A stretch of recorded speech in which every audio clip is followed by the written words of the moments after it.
नमस्कार। ऑलराउंडर ओडिशा को आपण मानक स्वागत। सारा विश्व रे एबे खेली जाइछि कोरोना भूताणुर तांडव। 80टी देश खोजुचंती कोरोना वैक्सीन।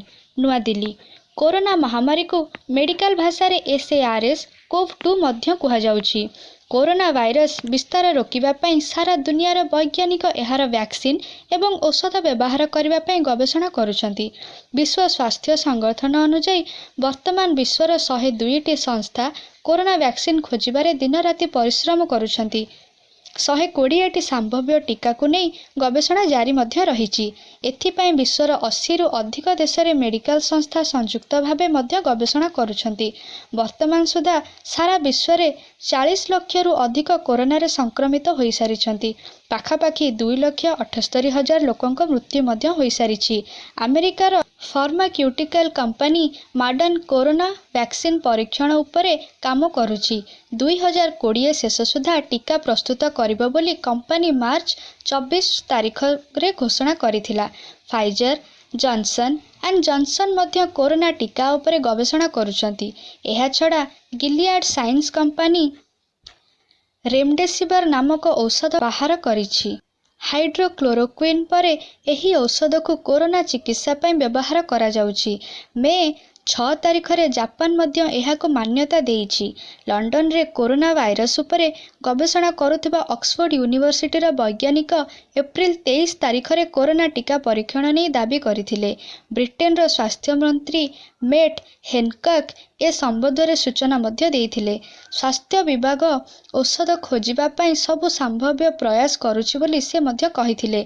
एथिपई वैज्ञानिकों को 2 कोटी पाउंड अर्थ मध्य दिया जाइछि बोली से कहिथिले। सेपटे टीका प्रस्तुत करुथिबा वैज्ञानिक 80% सफल हेबार संभावना रहिछि बोली अनुमान करिसंती।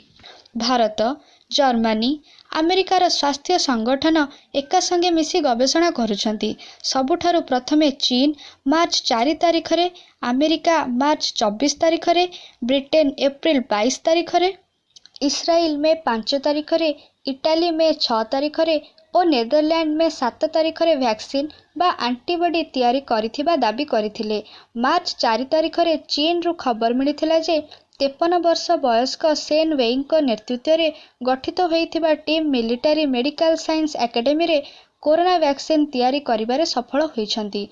एहा चीन रो एक प्रतिष्ठित एकेडमी जेउठारे 26 विशेषज्ञ 50 रु अधिक वैज्ञानिक और 500 रु अधिक अनुभवी लोक कार्यरत।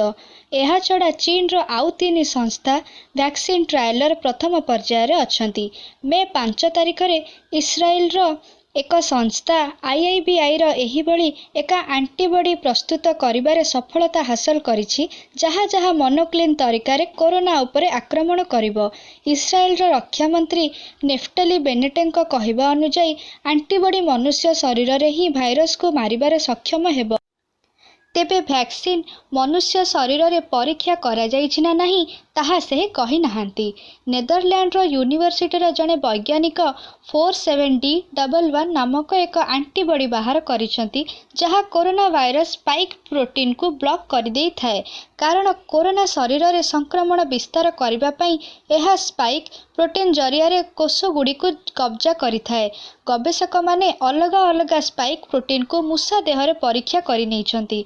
कोरोना को मात देबा भली मूषा देह रे 51टी एंटीबॉडी अलगा करिथिले। सेथिरु केवल 47D11 नामक एंटीबॉडी संक्रमण रोकिबारे सफल होइथिला। इटाली रो टकिस बायोटेक दाबी करिछि जे तांको वैक्सीन सबुठारु एडवांस स्टेज रे अछि। वैज्ञानिक कहिसंती खूब शीघ्र एही बळी वैक्सीन को मनुष्य शरीर रे परीक्षा करा जिवो। एही वैक्सीन जरिया रे मूषा देह रे एंटीबॉडी विकसित करा जाइथिला। विकसित एंटीबॉडी भाइरस को कोष उपरे आक्रमण करिबारे रोकिबो। तेबे एहा मनुष्य शरीर रे मध्य काम करिबो बोली दाबी करा जाइछि। भारत रे वैज्ञानिक और औद्योगिक अनुसंधान संस्था CSIR कोरोना टीका उपरे परीक्षा करुछि।